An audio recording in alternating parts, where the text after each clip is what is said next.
I know what's going on now, Rob. Do we have another guest? I turned out we do. Should we bring him out? You got the perfect song? Well, by all means, sing it.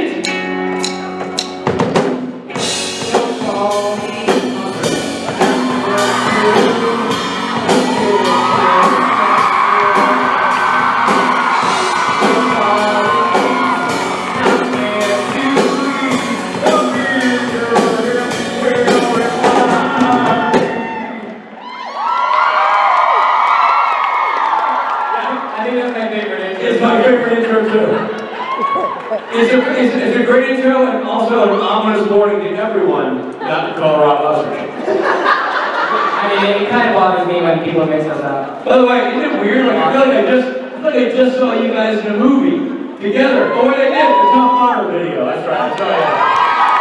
The Rob Benedict original film, Tough Mudder. A Rob Benedict event. And thank you for putting that together, Rob. Rob spent like 9 months editing that video. Full 9 months. Well, it took me 9 months. I didn't spend the whole 9 months editing. Written by, directed, and edited by. Do you guys know what we're talking about? Tough Mudder video? If you don't know what we're talking about, is we all did a Tough Mudder. Jason Mans, Osric Chau, Rob Benedict, Jeff, no.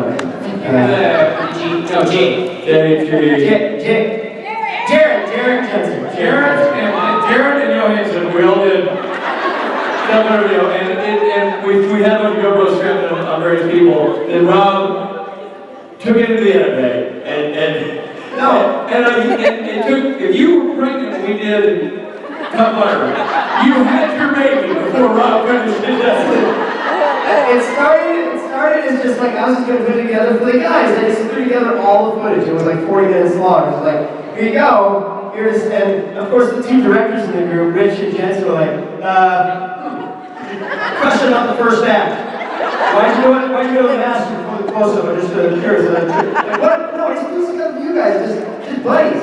Well then fans got on and we had this video and they're like, where's the video? And I was like, I'm not prepared to put this out there. This is not a professional down here. I'm no editor. And then, of course, like really good friends do, they all went online and were like, I don't know where he is. He's keeping the video from me. I don't know. Hashtag what's up, bro? Yeah. So then the pressure, late night sweats, I cut out some of the fat and tried to. Anyway, it's not a professional video, but if you watch it, you can go and see it now. I tweeted it.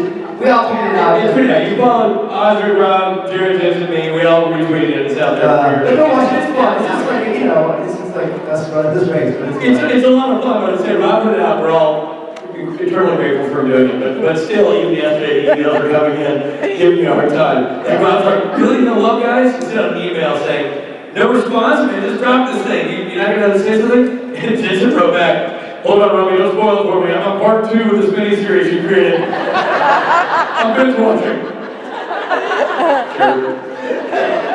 But it's good.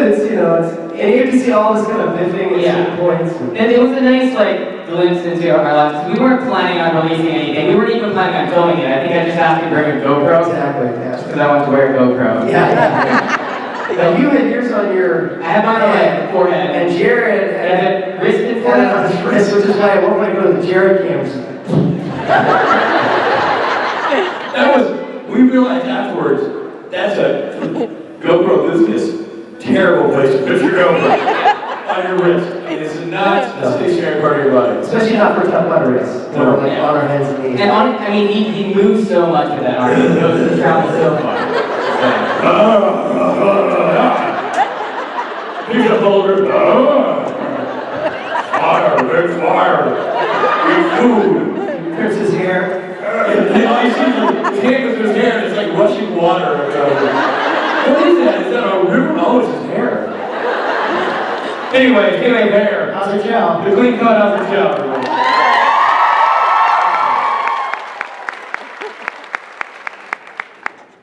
Tough Mudder. Love you, Joe. I think we're definitely gonna do it again sometime. Hopefully this year. It was a lot of fun. Has anyone ever done the Tough Mudder before? Yeah! Okay. Well, it's not the only one. There's a lot of different ones like the Spark Race and all that. And it's really, the gimmick is that it's such a crazy event and it's really hard and there's like, you get electrocuted at the end and no one wants to get electrocuted. But it's actually not that bad. So, if you get a group of friends together, I strongly suggest you do it. If you haven't seen the video, take a look. And essentially it's just like a big event where we're just walking through mud and hanging out. And that's all it really is. If you can't do an event, like Rob really shouldn't have done the electrocution thing because his wife really didn't want him to. But he did it anyways. But let's say he actually listened to his wife, he could have totally walked around it. It's really fun, and yeah, if you get an opportunity, I think you should try it. And the electric is like 10,000, 30,000 volts. No, it's alright. Actually really sucks. Bob and weed, just don't touch it at all. Hi. Hello, my name is Amber. I wanted to ask you about when y'all made the Hollywood parody video. How much fun and what are Sorry, can you repeat the last part of that question? what are some cool stories y'all have for making the video? So the Supernatural, so I did 2 parodies with the Hollywood show. First one was the Walking Dead one, and that was really fun because we had slow-mo camera with us, like the slowest of the nose. And so we would just like shoot random things and just watch it in really slow motion, and like everything's interesting that slow. And we had these horses. Oh, so there's these. This is probably one of my favorite things. We're in Calhoun, Georgia, and we had a horse booked for the next morning because we needed a horse in the shop. And the horse person calls and says, "The horse is sick. We can't do it anymore." And this is at 10 p.m. at night. We needed it at 7 a.m. the next day. And so they're freaking out. And I go up to the manager of this restaurant they're eating at. And she was a fan of the show. I'm like, hey, we had a wonderful meal. Thank you very much for everything. Do you happen to have a horse that we could use tomorrow morning at 7 a.m.? And she's like, just give me a moment. Takes up her phone, calls like a friend of hers, and next morning we have 3 horses. And they're awesome, so they go shoot with one, and I wasn't in that shot, so I'm just riding horses the whole day. And that was the first time I actually got to like gallop for real, because we had like this huge field, and you know, the people taking care of the horses like, yeah, go. And I don't know if you've ever ridden a horse. I mean, one, they're such powerful creatures, and you know, they're just beautiful and scary at the same time. But when you're going at full gallop, it's just, I don't know, it's such an adrenaline rush. And I've been skydiving and that bored me, but horse riding was like, that was not bad. Because I felt like, I don't know, it wasn't in my control. I guess skydiving is. I don't know, I'm more scared of the horse than jumping out of the plane. But a great experience. And then when we did the Supernatural parody, we did a couple of days in Oregon. You're from Oregon, I take it. Yeah. Okay. Beautiful place. We're in this tiny shack of a hotel, out in the middle of nowhere, and it was a Wednesday night. We're shooting at like 6 a.m. with sun, so the girls had to get up at 3 a.m. And before we booked the hotel, they asked like, okay, like we noticed that there's like this music party, like how late is that gonna go? And they're like, oh yeah, it'll be done by like 11. It's just like a music night that we have every Wednesday.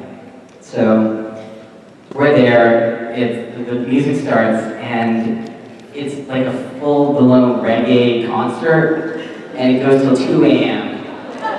And there's only 2 rooms in this little inn, and we have both of them, and so it's the rooms and then the lodge area where the concert was.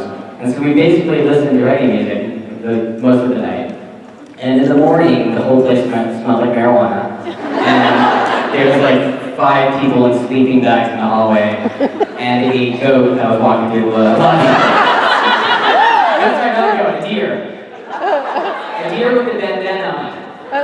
His name was Sugar Bob. And it was just one of those things that I just never thought I would see.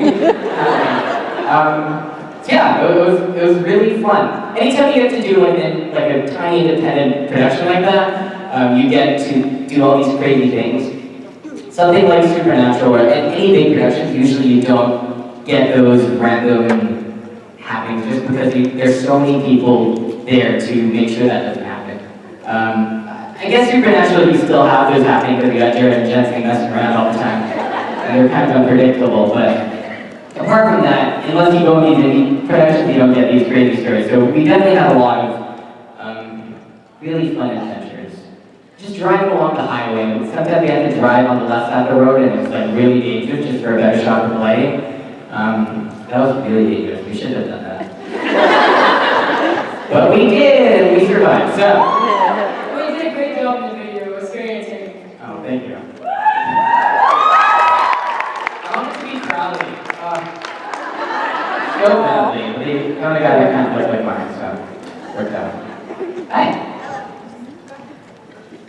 Hi, my name's Heather. I'm actually going to break the ice a little because my daughter's nervous. What's your name?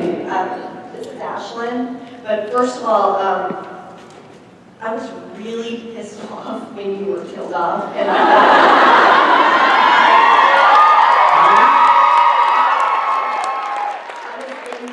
my husband walks back and forth and sometimes watches, sometimes don't. And I yelled out, "No effing way!" And he runs out and he's like, "Baby, what's wrong?" I'm like, "They killed off another one." Is that how you react every time someone dies? Well, I watched The Walking Dead too, so I'm usually cursing a lot. You should be used to it by now, then. Yeah, but it was a different show. But anyway, I'm going to check myself with my nervous one.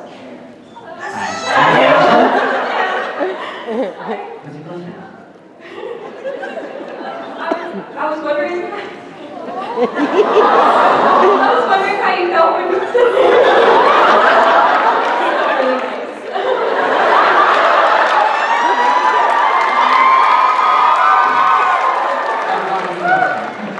blame it on the bus.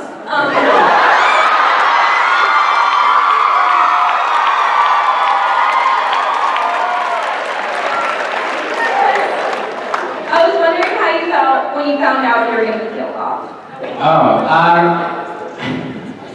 When I found out, Jared actually told me, and I didn't believe him. And he tried to do it in a nice way, but because he was such a dick most of the time, you don't want to believe him. So I was on set, I was waiting for the next shot to be set up. I was just sitting there, and Jared comes up to me, he's like, "Hey, sorry buddy, but I kill you in episode blah blah blah." And I just look at him like, "Shut up, Jared, you're an idiot." And he's like, "No," and he showed me the outline, and sure enough, it was there. And in the back of my mind, like, would he go out of his way to fabricate this whole thing? The answer is yes, he would.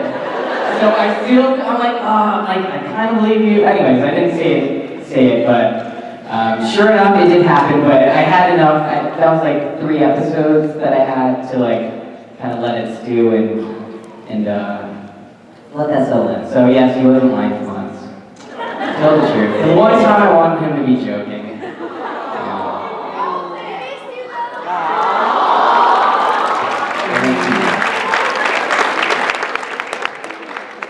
The one really crappy part about that is right the weekend before he told me, I think it was Chicago Con, and someone asked me like, "Hey, if Kevin were to die, how would he die?" And I'm like, for maximum drama, Sam kills him.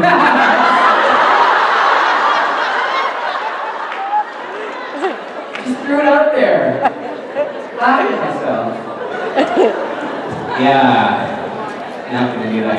Hi. I just wanted to know, like, how do you have the ability to go out in your cosplay, no matter what it is? Because, like, I can hardly come out in a crop top to here, and, like, it kind of, like, you, like, really don't care what people think of you, and I just want to know how you do that. You know what? Let me tell you, I don't think if I had all of my senses with me that I would. I mean, not saying like I don't do any substance, but when I first did it, The first time I ever did it at a supernatural convention was Princess Bubblegum. And in retrospect, that was so crazy. But at the time, it seemed like a good idea. Because I had spent months working on this costume, and I was gonna wear it at San Diego Comic-Con. And in San Diego Comic-Con, if a man shows up as Princess Bubblegum, that's totally normal. It's just a fun costume, and you get to walk around and be cool. But I ended up working that week on a movie, and I couldn't go, and I was really upset about it. But I'm like, okay, well, I'm not gonna let a good costume go to waste, so I'll just wear it at the next convention. Which happened to be JaxCon that year, which was my third convention ever. And I go to conventions as an attendee all the time. And so it was just, it didn't register in my head that I was a guest and guests had to, do things. You're not allowed to dress up. But I did it, and people freaked out a lot. But then I just kept doing it, and eventually people were just like, okay, he's just gonna do his thing. So I don't know, I still get nervous every time I do it. There's always going to be all those thoughts in your head, like, okay, what if people hate it? What if this is too much? But I think part of that is, when you train as an actor, one of the main things that you've got to do is commit. No matter how crazy or uncomfortable you might think it is, it's just to do it 100%. And there's this nice quote from one of my favorite shows, Parks and Recreation. Don't half-ass two things, just whole-ass one thing. So, when you pick that thing you're gonna do, just whole-ass and go for it, and don't second-guess yourself. I'm really good at making impulsive decisions, committing to it to the point where I can't go back. And so with Princess Bubblegum, I put it on, without thinking whether or not it was a good idea. And by the time I stepped out and the first person saw it was too late to take it off. And so I just went on stage, even though I was needing to pee several times by the time I walked on stage. So yeah, just most of the time I think your ideas aren't going to be that crazy. You're going to be the one that's going to be hardest on you, and that's normal because you like to do good things, which is great. You have good taste. So just go and do it, and if it doesn't work out, do it again. As long as you enjoy it. Yeah, it's fun. It's worth it. Hey, girls. Nice to see you guys. This is a group that went to, part of the group that went to Nicaragua with Nice. How are you?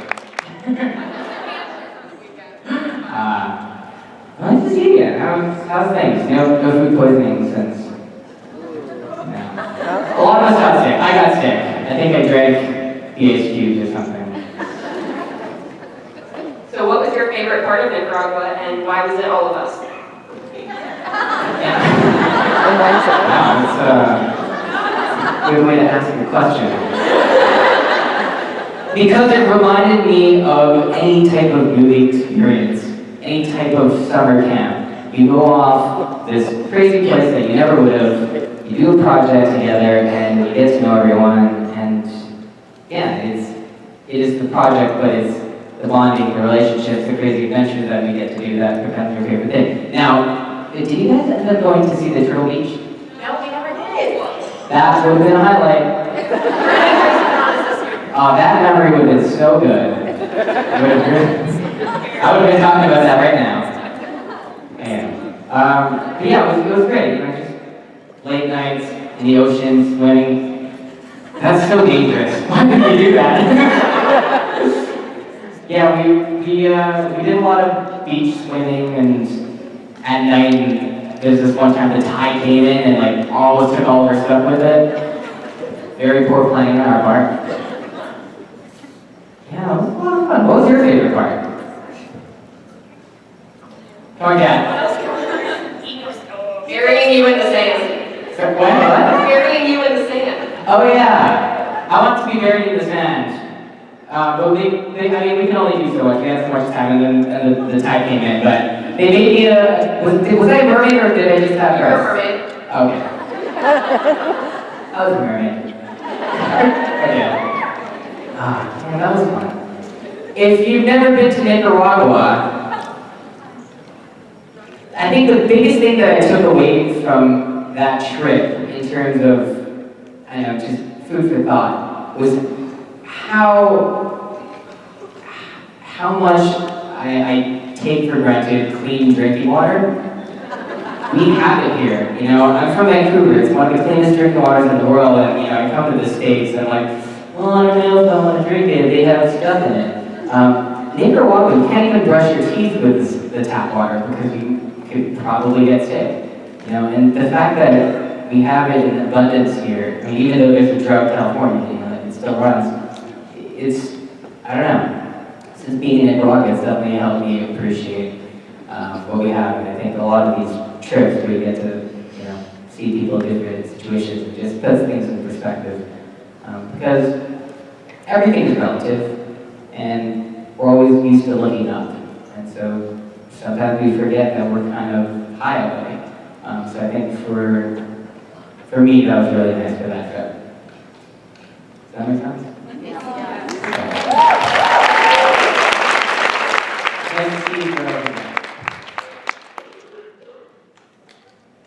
I forgot to bring my shirt, I'm sorry. Okay. I got it written down now. Hi. Hi, I wanted to ask you what was your favorite craziest moment with Misha?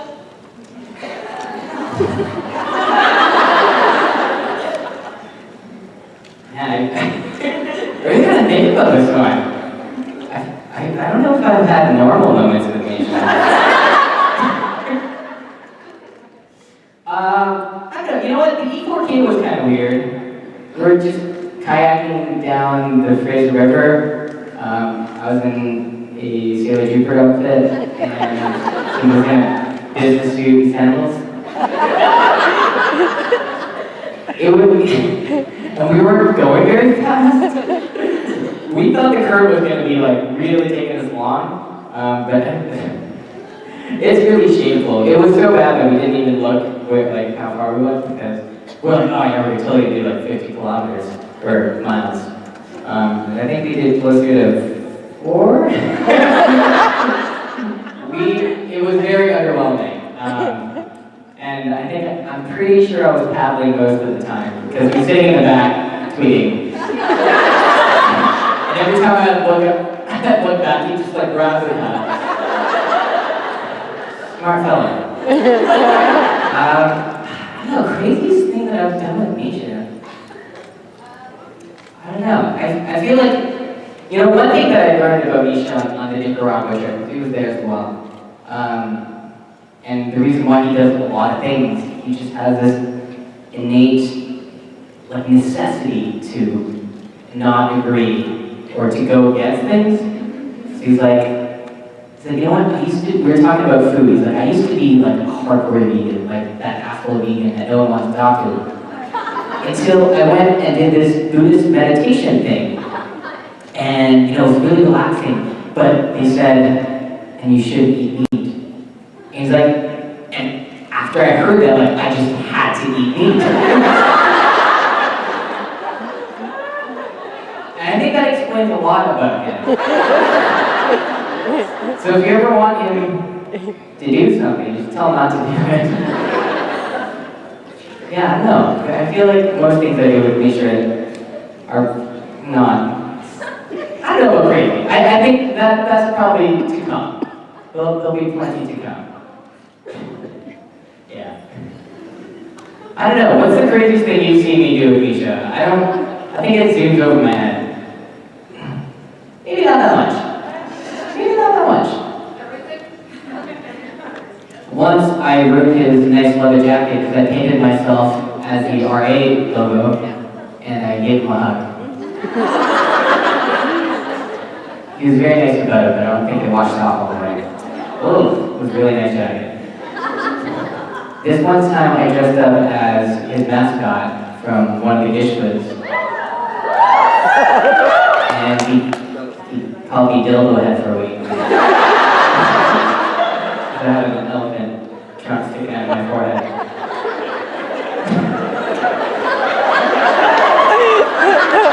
Alright, enough about Misha. He's a fun guy. He gets the worst out of me. Hi. Hi, my name's Taylor, and my question for you is, what's the weirdest thing that happened to you on the Supernatural show? The weirdest thing to happen. You know what? Define weird. What's your definition of weird? Crazy. I think it's all the stories that they get. And the B camera crew is my favorite. And hearing their stories. The first week that I was on the shoot, they were all dressed like really slutty for no reason.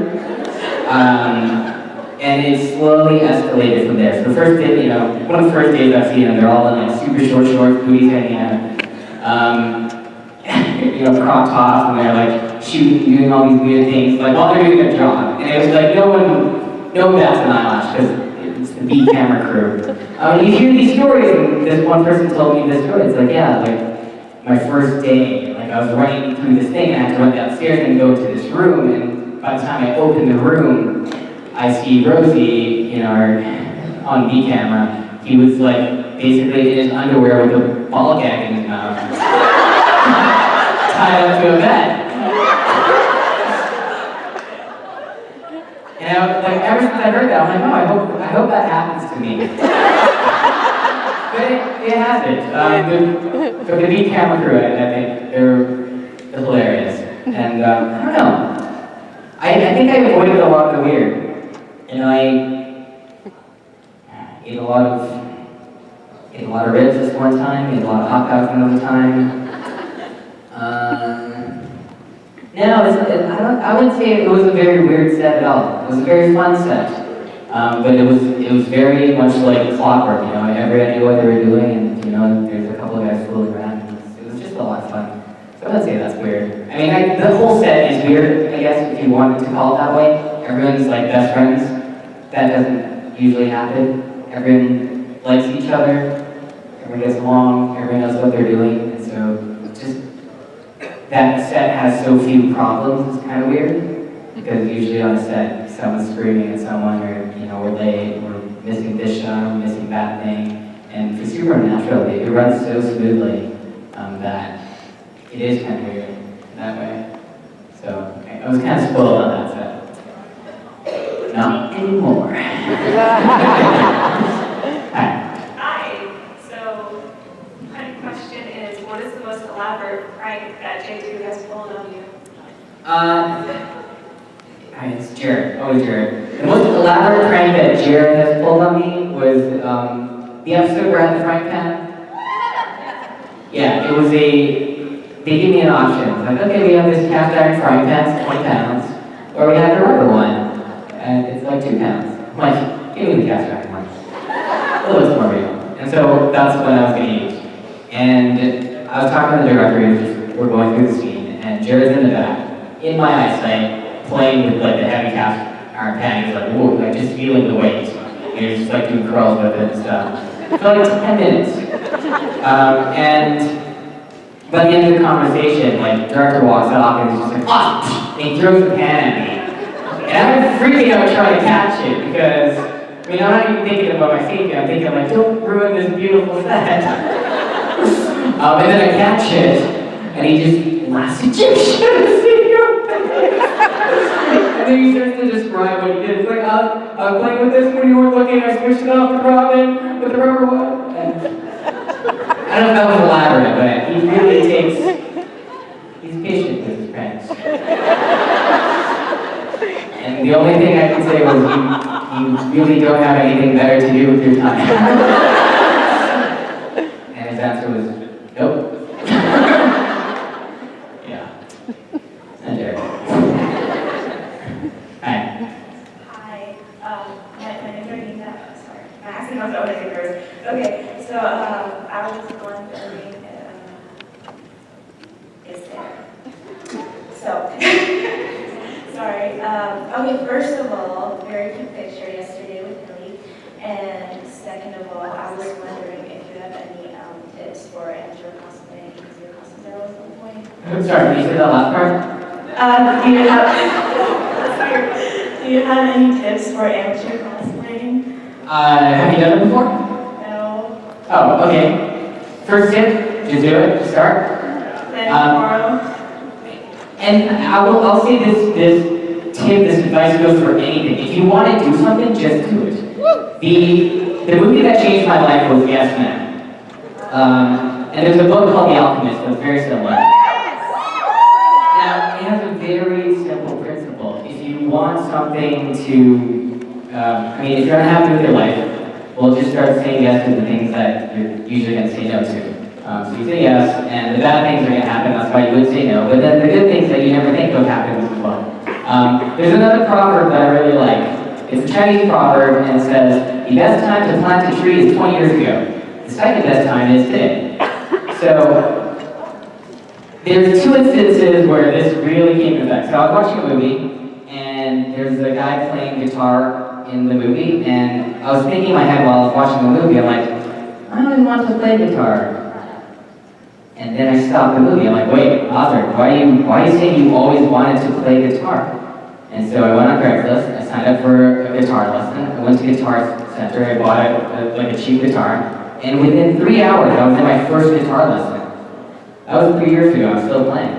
And I wouldn't have if I didn't stop that movie. Same thing happened with hockey.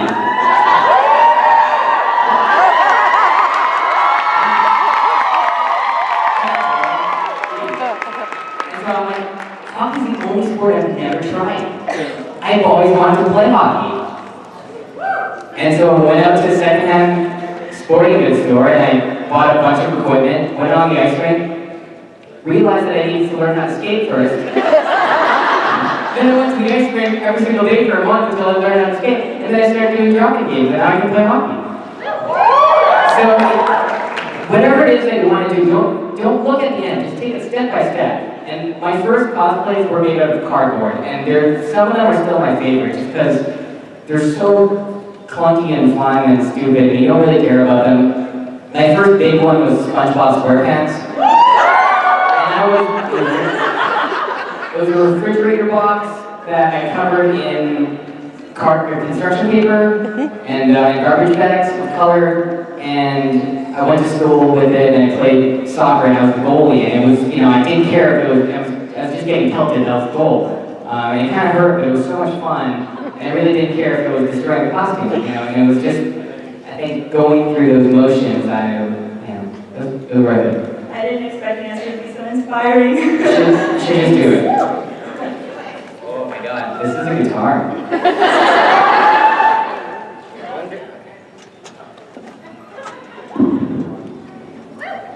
I'm gonna try.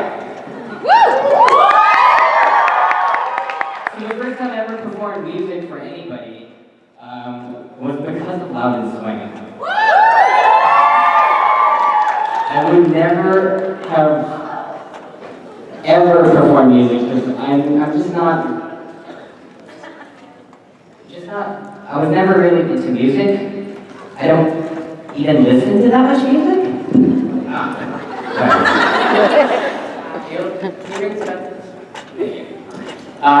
This one time I moved to China and I had the same 100 songs on my iTunes for 3 years and I never noticed. So that gives you my musical background. Yeah! Do it! Well, I also don't play electrical.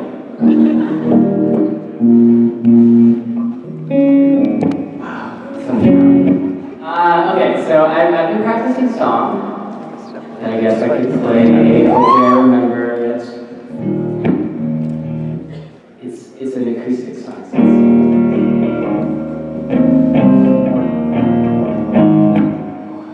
It's also a lot louder than I used to.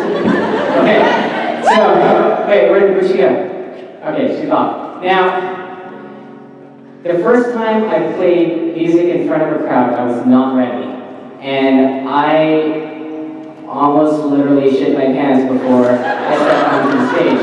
But I committed to it, I told the guys, I'm gonna do it. And so I pushed myself past the point of me not being able to do it anymore, and I'm not the type of person that will just say, okay, I can't do it, I'll just go and do it no matter how bad it is. So that's how I got started, and I'm doing that again right now. So, I'm doing this for you so that when you come to a time when you're going to do something, you just do it and don't think about how bad it's going to be. Okay. My mouth is dry. My cancer slots.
You suddenly realize the truth is that we actually don't know what we're doing, when, or why. And therein lies the magic. In fact, I'm going to go do what I like to call figuring out what the heck is next.